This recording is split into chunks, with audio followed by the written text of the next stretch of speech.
জুলাই সনদ বাস্তবায়ন আদেশের অস্পষ্টতা দূর করতে সরকারের প্রতি আহ্বান এনসিপির। জনগণকে পাশ কাটিয়ে দলগুলোকে খুশি করার অভিযোগ।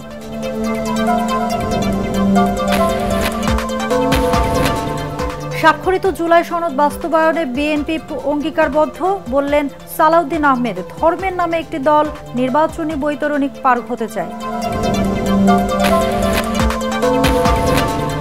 জাতীয় ঈদগাহ এলাকা থেকে ২৬ টুকরো লাশ উদ্ধারের ঘটনায় আসামি জরেজ কুমিল্লা থেকে গ্রেফতার। পরকীয়ার জেরে হত্যাকাণ্ড বলছে পুলিশ।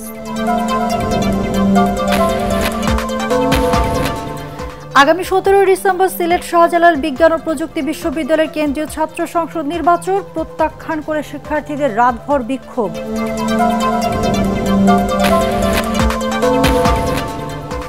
এবং জামালপুরের বকশীগঞ্জের গারো পাহাড়ে আবহাওয়া ও ফুলের বৈচিত্র্য, মধু চাষের আদর্শ পরিবেশ, বেড়েছে মধুর উৎপাদন, লাভবান কৃষকরা।